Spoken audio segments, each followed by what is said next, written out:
La tercer pata del proyecto, la obra pública, ministro, ¿cómo plantearon eso? Bueno, como dije, 3 etapas, tres ejes: mercado interno, producción y empleo, y el tercero tiene que ver con la obra pública. La obra pública es un sector, o la construcción es un sector muy importante para la economía. ¿Por qué? Por un montón de motivos. Primero, porque a través de la construcción uno mejora la calidad de los servicios públicos. Porque cuando habla de obra pública habla de mejorar los hospitales, de mejorar las escuelas, mejorar las rutas, mejorar la logística, mejorar los puertos. Y tiene un impacto directamente en la vida de la gente, su situación social. Cuando se va frente al Estado, ¿cómo está su hospital? El primer generador de empleo, ¿no? Y además, como bien vos decís, es el sector que de manera directa y manera repentina genera empleo. Nosotros tenemos para invertir en el año 2021 más de 40.000 millones de pesos. Eso va a tener un impacto de 19.000 empleos directos y 3.200 empleos indirectos que uno pudiera estimar. Pero no solamente genera empleo directo, mejora los servicios, sino genera crecimiento en el sector productivo aledaño.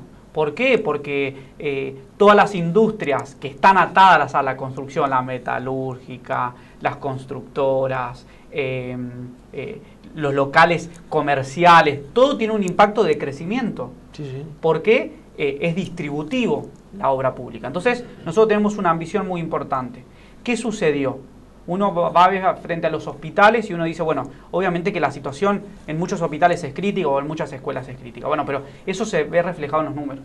2015, el 20% de la inversión de nuestro presupuesto iba a inversión pública. 2019, 9%. Pasamos del 20 al 9%. Se dividió a la mitad lo que el Estado invertía para mejorar los servicios en términos de obra.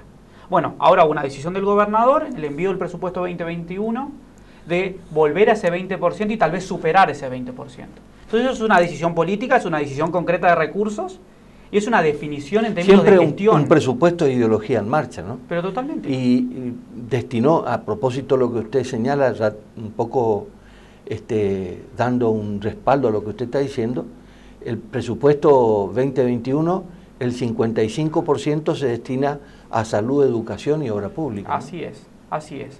Entonces, en ese proceso en el que estamos, son los 3 ejes, el Estado va a invertir 52.000 millones de pesos para Chaco Reactiva, pero necesitamos indispensable el acompañamiento del sector privado. Es indispensable, porque la reconstrucción y la recuperación es entre todos. Los empleos se generan entre todos. La generación de valor agregado se genera entre todos. La inserción internacional, nosotros necesitamos vender no solamente más a la Argentina, sino necesitamos vender al exterior, porque tener divisas mejora la situación económica de todos los argentinos. Ahora, no solamente eso, sino tenemos que trabajar en 2 ejes que tienen un problema en la Argentina, que hoy por suerte están en el centro de la escena, que es la perspectiva de género y que es la situación ambiental.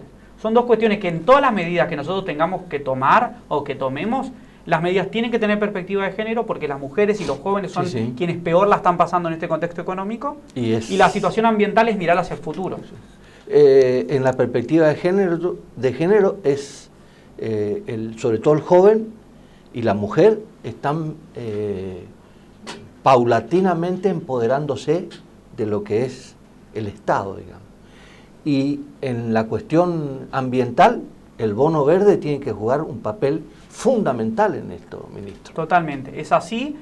Nosotros trabajamos todos los días para mejorar la situación de las mujeres y los jóvenes que hoy, por ejemplo, tienen el doble desempleo que tiene un varón de 50 años. Entonces esa situación tiene que cambiar, porque es una decisión de política. Lo dijo el gobernador, lo dijo el presidente. Nosotros vamos a trabajar por los últimos para llegar a todos. Tenemos que empezar por ellos, que son los que peor la están pasando en este contexto. El joven universitario, el que sale de la universidad, que sale con un título, no puede decir, a ver dónde voy a buscar trabajo. Tiene que decir, voy a generar trabajo. Y esta es una cuestión de educación, de mentalidad, de convicción. Y el Estado y el privado tienen que ser un nexo para que eso suceda. Porque nosotros, no fui explícito en todas las medidas, pero estamos trabajando tres cuestiones particulares para los jóvenes. Primero, becas de carreras universitarias estratégicas. Necesitamos más programadores y más ingenieros para la economía que viene. Necesitamos y apostamos a las becas en el exterior y en la nación, para quienes se puedan ir a formar un tiempo en cuestiones particulares y puedan volver a aportar a la economía del Chaco y a nuestro país, es muy importante. Y el tercer punto tiene que ver con el primer empleo. Hoy tenemos un problema que muchos cuando salen de la universidad o cuando no van a la universidad pero terminan el secundario no pueden acceder a su primer empleo. Nosotros vamos a dar un subsidio particular para el sector privado que invierta en contratar a estos jóvenes que necesitan tener su primer empleo. Entonces hay una decisión, como dije, política, económica, pero puntual de medidas concretas para recuperar la economía. Ingeniero, ministro, hablando con el ingeniero de la Escuela de Jardinería, me decía él que en el año 2014 compraron un robot que le salió en ese entonces $150.000. Y que en el mundo, sobre todo en Europa, las plantas exóticas, las plantas ornamentales, se paga fortuna. Y si nosotros en el Chaco podemos llegar dentro de un tiempo a ingresar dinero, hasta incluso me animo a decir, de 3 a 4 mil millones de dólares anuales por hacer genética de las plantas ornamentales. Y esto no se conoce. Y yo creo que eso, invitándolo a los jóvenes a que se dediquen y que vayan y hagan estudios en la Escuela de Jardinería, por ejemplo, eso sería un elemento fundamental, preciso. Me decía el ministro Sebastián Lifton que China ha incorporado, me hacía pensar a Brasil con Lula. China había incorporado ahora 500.000 nuevos pobres a la clase media. Y toda esa gente necesita alimentos. Mire la perspectiva que tiene el Chaco si sabemos interpretar y no estar quedándonos siempre en la coyuntura, ¿no? Totalmente. Ejemplo de lo que vos decís, se lleva un correlato a lo que uno impulsa en la gestión. El gobernador no solamente construyó el Norte Grande, sino tiene un trabajo constante para insertar en el Chaco en el mundo. Y esto es súper concreto. Tuvimos reunión con el embajador argentino en China y con parte de empresas chinas para diferentes cuestiones. Primero, la construcción del segundo puente Chaco Corrientes. Sí. Muy importante para la provincia. Nosotros hemos logrado que en el presupuesto de la Nación esté el aval endeudamiento para poder llevar adelante esa operatoria. Ha logrado también el gobernador que en la agenda prioritaria del presidente con China, en su acuerdo comercial, uno de los primeros puntos sea el puente Chaco Corrientes. Y ya estamos avanzando en cuestiones técnicas con empresas chinas para poder, una vez cerrado el financiamiento, comenzar la obra fines de este año o comienzo del año que viene, con todo para la construcción de un puente muy importante en términos logísticos, comerciales, mejorar la ciudadanía. La creación de fuentes de trabajo, ¿no? Totalmente. Ahora, eso es un ejemplo, pero con China estamos trabajando un montón de cuestiones. Obviamente que la exportación de cerdos, la exportación de plantines, la construcción comerciales con algunas ciudades muy importantes, la inserción en el mundo es indispensable. La biodiversidad del Chaco no la tiene en ningún lugar del mundo. Todas las maderas duras que hay acá no las tienen y esto me parece que nosotros tenemos que tener know-how. Hay que explotar esto. Imposible que se mantenga esto como si fuera una biodiversidad para cuidarla y atesorarla. Yo creo que se debe dejar la dicotomía esa de desmontar y no desmontar. Se tiene que desmontar lo que corresponde. Así es. Y es posible si los trabajadores ponen su energía en producir más y los empresarios invierten en nuestra provincia para poder generar esas fuentes de trabajo y poder exportar ciertos bienes, y el Estado, muy importante, para que conseguir que esos empresarios, guiarlos para que puedan su producción llevarla al mundo, llevarla a la Argentina, producir más. Y en ese camino es en el que estamos ahora. Ministro, esas dos temas que a mí me hacen mucho ruido, que es cómo se le va a pagar a la justicia, digamos, lo que resolvieron en un tribunal ad hoc, que me parece que esto es entre gallo y medianoche, digamos. Ellos creen que el Poder Judicial cree que es un poder aparte, están en el Olimpo, digamos. Pero bueno, eso es otra historia. Uno, cómo se va a pagar eso, y otro, cómo se sale de un cuasi default que tenemos con los 250 millones de dólares que están ahí y que yo creo que tanto Capitanich como usted están haciendo los trabajos más denodados para poder resolverlo, ¿no? Bueno, en el primer tema que se plantea, yo no soy abogado, yo soy economista, y mi perspectiva siempre es económica en estas cuestiones. Se establecieron fallos que después fueron tratados en la Corte Suprema de Justicia, donde fue muy claro diciendo uno tiene que respetar ciertas cuestiones de intangibilidad del salario, pero pone en el centro la situación económica, fiscal, financiera y económica de las provincias. Claro. Porque quienes definen la pauta salarial y la política salarial es el Poder Legislativo y el Poder Ejecutivo. Exactamente. Así dicen las normas que tiene que ser. Ahora... Si no, son arte y parte, digamos. Y exactamente, claro. Yo no defino mi salario, claro.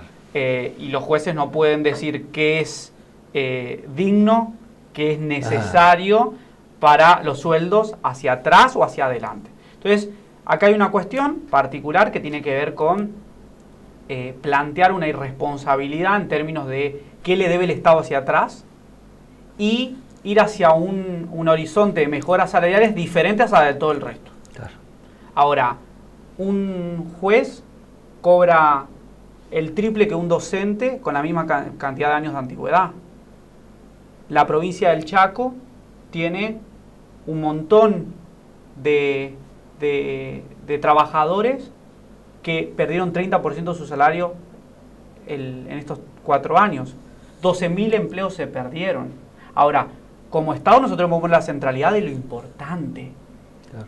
La solidaridad la pueden creer algunos o no la pueden creer algunos. Claro. Pero el Estado tiene la responsabilidad de que en términos económicos mejorar el salario de todos. Pero de todos. Los médicos, los docentes, los policías, el trabajador público en general. El sector privado tiene que mejorar el salario y tiene que recuperar el salario. Ahora, nosotros no podemos... porque la verdad que la provincia no puede hacer frente a cuestiones económicas de ese estilo, de quienes mejores salarios tienen en nuestra provincia, quienes mejor les la están pasando en este contexto, tengan un beneficio personal claro. dictado por ellos y explicado por ellos de cuánto tiene que ser. Claro. Entonces, en ese sentido, en términos económicos, a mí me parece irresponsable.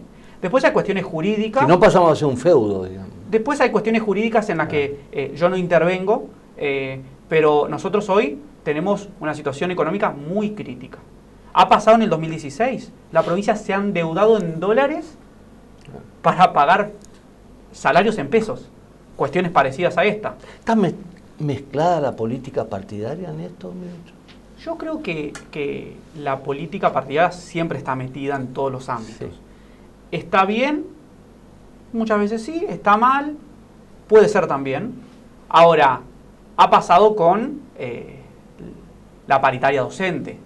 Nosotros hemos acordado con casi el 90% de los gremios.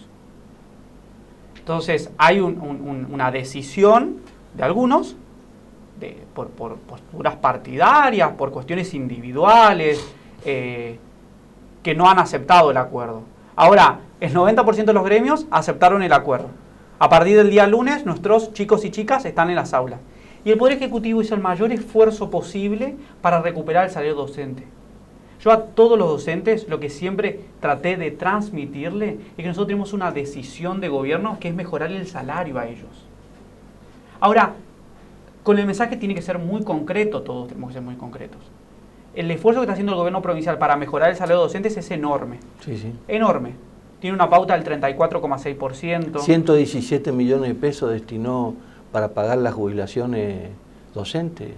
Nosotros hemos adelantado para que puedan cobrarlo el día de ayer. Hoy todos los docentes recibieron su aumento, su sueldo con su aumento, porque era necesario, porque los docentes tienen un salario crítico. Sí, sí. Ahora, nosotros necesitamos recuperar todo lo que se perdió.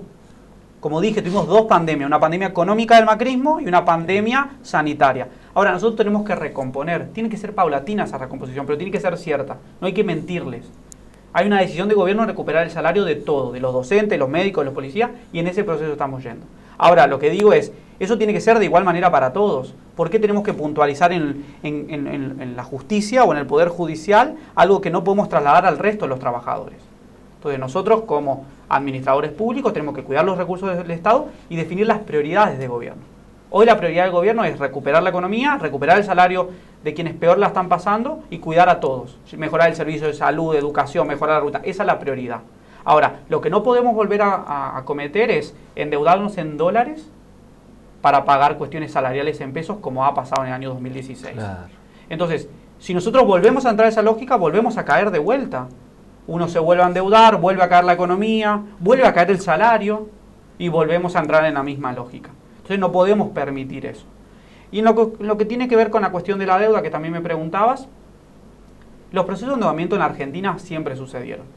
Y siempre los que se terminaron responsabilizando o encargando de solucionar siempre fueron los mismos. Entonces hubo un proceso de endeudamiento muy profundo, igual que hubo previo al año 83 en la Argentina. Lo afiliaron ya Pepo al radicalismo, ¿no? Yo creo que no tiene que ver con individualidades, ¿eh? Tiene que ver con una cuestión de procesos económicos. El gobierno de Cambiemos obligó a las provincias a endeudarse en dólares porque tenían que reforzar las reservas. Sí. Hubo un proceso de endeudamiento nacional, que son hoy los responsables jurídicamente, políticamente, económicamente, de la situación económica que estamos viendo en Argentina, de un endeudamiento de 100.000 millones de dólares. Ahora, ¿se sabe dónde fue esa plata? Obviamente que fue a la fuga de capitales, porque no se había invertido en obras, no se había invertido en la mejora productiva, no se hizo una sola vivienda, no se mejoraron los salarios de los trabajadores, no hubo una inversión. Ahora, un Estado se tiene que endeudar en dólares para invertir en infraestructura, para mejorar las condiciones productivas de su provincia. Uno no se puede endeudar en dólares para pagar gastos corrientes. Claro. Entonces, en ese contexto, nosotros estamos en un proceso de negociación con los acreedores externos, en donde estamos solicitando, dada la sostenibilidad de nuestras finanzas, extender los plazos, bajar los intereses. La provincia del Chaco pagaba el interés más alto de toda la Argentina, 9,375, casi 9,5% de intereses en dólares. Entonces, estamos intentando generar un proceso de sostenibilidad de deuda, como sucedió y como trabajé con el ministro Martín Guzmán. Más plazo de pago, sobre todo en los próximos años para poder empezar a crecer, para poder hacer frente a los próximos pagos. Ahora, la Argentina y el Chaco también tiene que llegar a negociaciones que sean posibles y que se puedan cumplir, porque si no uno vuelve a caer en la misma lógica dentro de 3, 4, 5 años, volvemos a caer en la misma lógica. Y eso es lo que no queremos que ocurra. Estamos en un proceso, esperemos que sea lo más exitoso posible. Ministro, gracias por venir. Si uno tiene que hacer un rápido balance de estos 40 minutos que estuvimos al aire, yo digo que, se lo digo en voz alta lo que le dije en voz baja.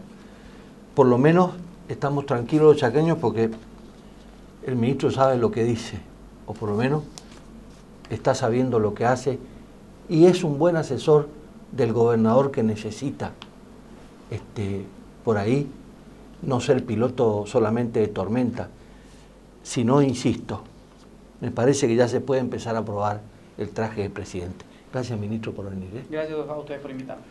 Con usted nos reencontramos la semana que viene. Chao.